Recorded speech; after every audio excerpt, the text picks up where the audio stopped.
I'm not happy with you. You have a monitor on your ankle. It's been dead. Is it still dead now? I keep my charger with me. I keep it with me wherever I go. But my ankle monitor is messed up. They said it's malfunctioning. So sometimes. Felicia, tell me what's going on with Mr. McCollum now. So I believe on the 2nd, we lost service until the 5th. And then it came back on, and then on the 8th, his last court date, it went off again for about 6 hours. I reached out to get the specific times, but I haven't heard back yet on that. But it was off for a confirmed 6 hours, and we have received signals since then back. Yeah. And we send messages out to tell them to report 49 to have the device inspected as well. And if they have any issues with that, they're instructed very thoroughly to let us know. Yeah, I keep my charger with me though. I think it's something wrong with my thing because the thing got off and it gets wet when I get in the shower.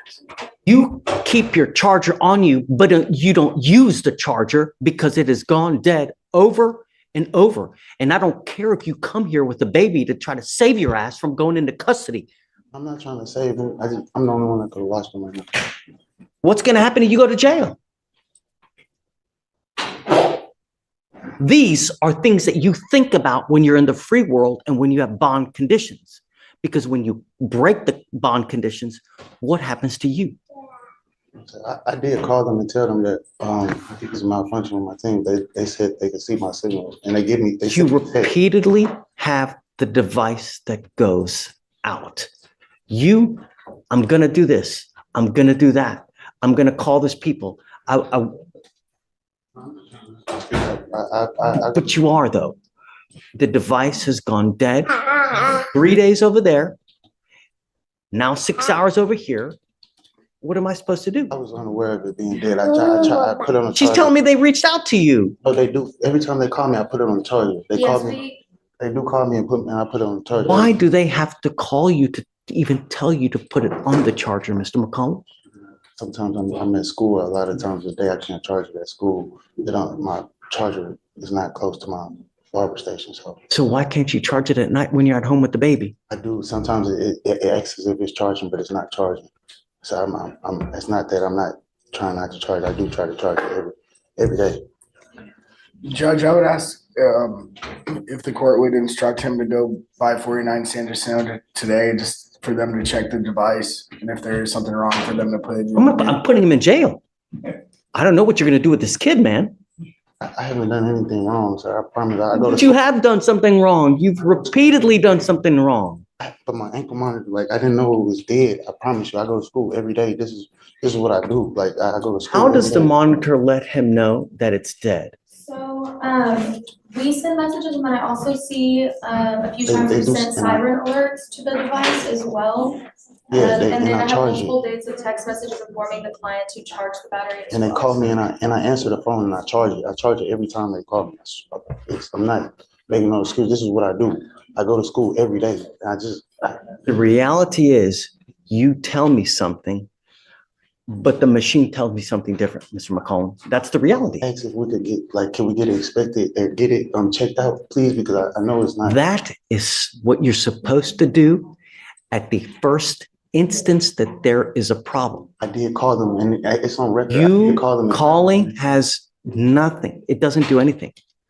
You have to actually go down to the place and have it serviced if it's malfunctioning. But you don't. No malfunctions with it, sir. I promise. I called them. They told me there was no malfunctions because it was going off at first. When I was at school one time, I said, "What's wrong with it?" I've never been on ankle monitor before, so I said, "What's wrong with it?" I called them. They said, "Do you have service to outlet?" I said, "No, but I can get." I went to a place next door to my school and I tried to charge, and they said they still not getting signal from me.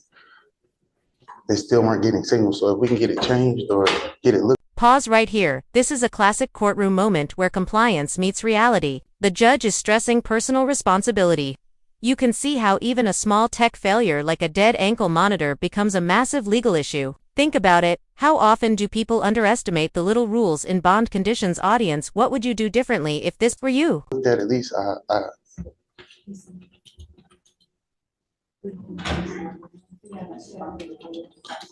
Judge, I would ask if he could get a new device, if we could reset this a week, and if Here's what we're going to do. I'm now sending you for a drug and alcohol test. I want to know what, if anything, is in your system. Sir, Do you understand? sir, You were to come back tomorrow. Don't come with a baby. Do you understand me? sir, Don't come back here with the baby.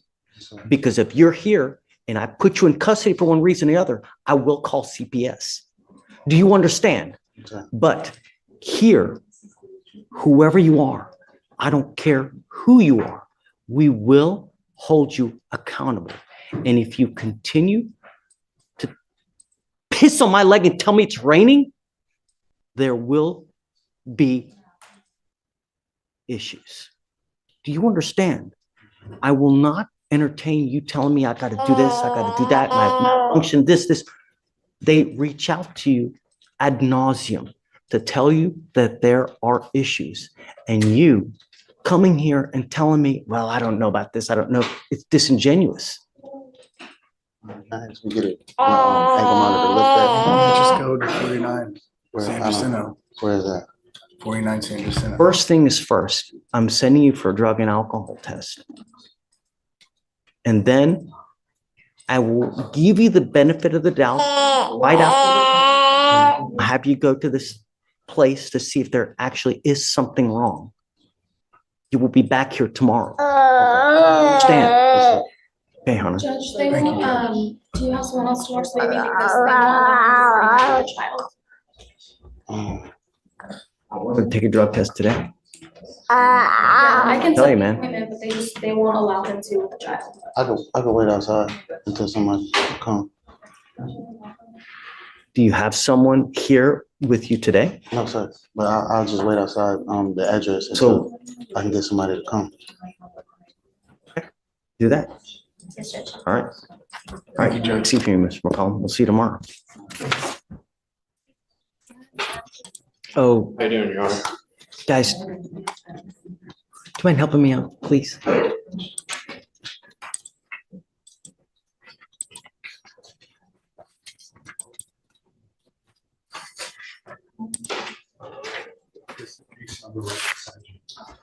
It's an open warrant. Mr. Brock, you were arrested and charged with tampering with a government record. You're facing up to a year in jail and or a $4,000 fine.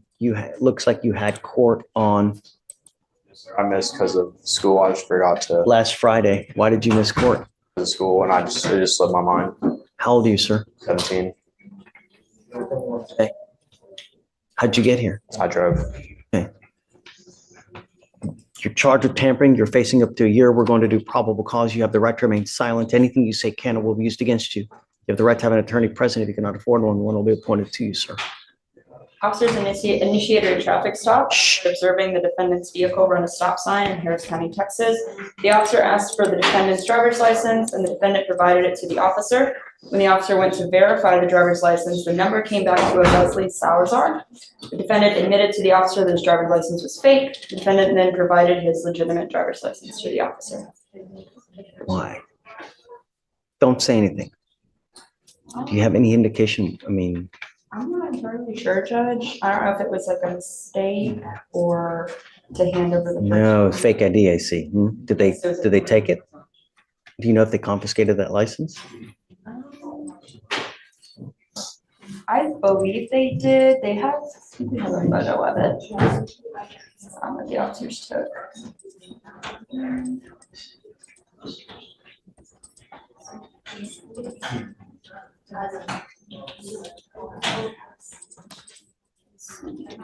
Well, Mr. Brock, I'm going to find that there's probable cause to go forward with the case.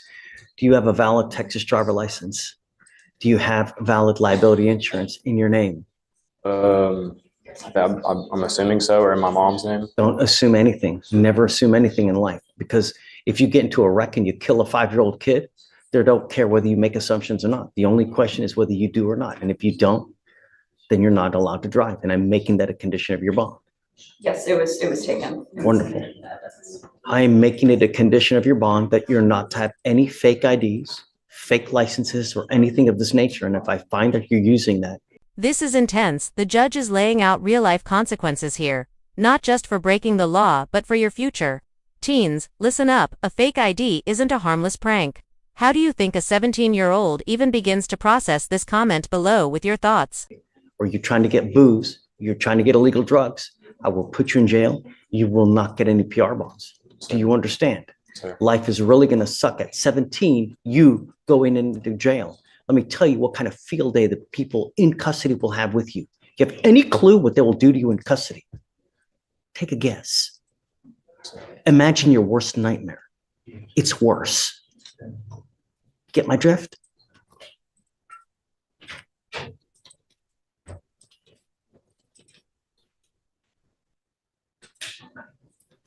I drug test you today, what are you going to test positive for?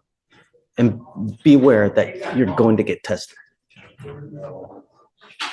Anything else? I'm sending you for a test. You're to go test and you're to come right back. If you fail to go test, if you fail to come back, I will put you in jail and I will revoke your bond. Do you understand? I will appoint you a lawyer today. We will talk about that when you get back, but I want to know what, if anything, is in your system and we'll go from there. What are you doing now with your life? Are you in high school? Sir. Okay. Senior, junior? Senior at Memorial. Okay. What's going next? What's happening next? College, UT or LSU. You sure? Okay. Let's see. You got to understand, this is not a good start to your college career. And here's the teaching moment. The judge uses a Monopoly analogy to drive it home. One warning. One chance, no doovers audience. What do you think about using games or analogies in serious court moments like this? Effective or too much? This is, in fact, about one of the worst things that you can do, because all career services, all schools, they're going to look at this. And this can really impact you for the next 40 years of your life. So go take a test, come back, and then we'll talk further, okay? That way. Stating, Your Honor. Oh. Have you played Monopoly before? Okay. In Monopoly, you get a get out of jail free card. This is the only one that you're going to get from me. If you ever miss court again, if you ever fail to come when you're supposed to, I will issue a warrant and I will keep the warrant and I will lock you up. Sir. Do you understand? No more get out of jail free cards. Fake IDs or licenses for confirmation. Don't worry about it, because I'm gonna, yeah. Oh, what?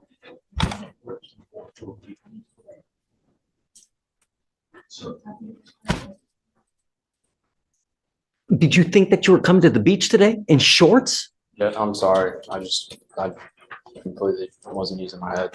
You know, when my kids tell me sorry, It's my first time in court.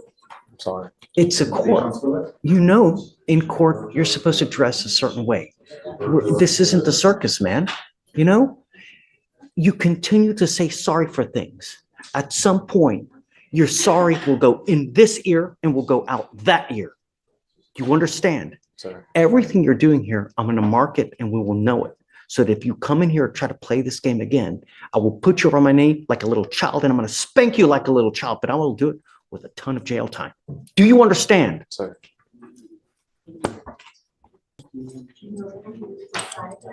Good morning, ma'am. Ma'am, you're charged with, please spit the gum out. Do you have a trash that she can spit so you're not smacking like? Ma'am, you're charged with driving while intoxicated. You're facing up to 6 months in jail and or a $2,000 fine. We are going to do probable cause. You have the right to remain silent. Anything you say can or will be used against you. You have the right to have an attorney present. If you cannot afford one, one will be appointed to you, ma'am. Officers observed the defendant driving a without lights on at night. Officers used the intercom to tell the defendant to turn her lights on. The defendant pulled over into a parking lot. Officer approached the defendant to ask why she did not have her lights on and observed strong odor of alcoholic beverage. Officer detained the defendant and placed her in the back of the patrol vehicle to wait for a secondary unit to assist. When officers returned to the patrol vehicle with backup, defendant had slipped out of one handcuff, and while officer attempted to place her back into handcuffs, defendant bit one officer and kicked the other. Defendant was taken to JPC and a blood warrant was signed and executed. They didn't, I guess because of that, they didn't do any field sobriety tests on the scene. They didn't do any at the station, I guess, either. Right, Judge. Okay. Ms. Barros, I'm going to find that there's probable cause to go forward with the case. I'm ordering you as a condition of your bond not to consume alcohol, illegal drugs, or unprescribed controlled medication. I will randomly test you. If I find that you're using alcohol or illegal drugs, I will put you in jail. You will not get any more PR bonds. Yes, sir. Do you have a valid Texas driver license, ma'am? No, sir. Then you're not allowed to drive. I'm making that a condition of your bond as well, and you're going to sign with me today a promise. This is an affidavit that you're going to sign that you're not to drive any vehicle whatsoever for any reason, and I don't care what your excuse is. If you drive, I can have a contempt hearing. You can be facing 6 months in jail and a $500 fine every time you drive. Do you understand? Yes, sir. If you want to drive, go get a license, get liability insurance, show us that you have this, and then I'll happily take this restriction off. But until that point, if I find that you drive, I'm going to go nuts on the bond. Do you understand? Okay. So you have a lawyer. It's your responsibility to stand to us, Mr. Brooker, and he'll tell you when you have to come back to court. If he tells me he can't get a hold of you because you're ducking and dodging phone calls or text messages, likewise, I'll issue a warrant. No more PR bonds. Yes, sir. Okay. I'll have you come up here, swear to us that you're not to drive. We'll have you sign a reset with Victoria. You'll meet with Felicia for your bond conditions, and after that, you guys are free to go. Thank you, All right. Judge. Step over here. Thank you, State. Thank you. John, come on up. He did re-enroll in school, Judge, as instructed. So are you appointed or are you retained in this case? Is mom here as well? Yes, yes, yes. Come up, mom. You can come up. Judge, for Barrows, did we have any special bond conditions for his child? Same as normal with the DWI. And then she's here in shorts, man. I'm gonna talk to her here in a second. I'll speak with the judge. No more marijuana. Do you understand? I will test you 40 to 45 days from today. If you test positive again, that tells me that you've continued to smoke. I'm going to put you in jail and I'm going to make your bond high. You got to understand, your mom probably doesn't have a lot of money as it is. Every time you go to jail, it's going to cost her money to get you out when she could be feeding and using that for rent. Do you understand? You are also to stay in school, not hang out with the people that you were in this car. No associating with the co-defendants in this case. No weapons. Stay in school. Do you understand?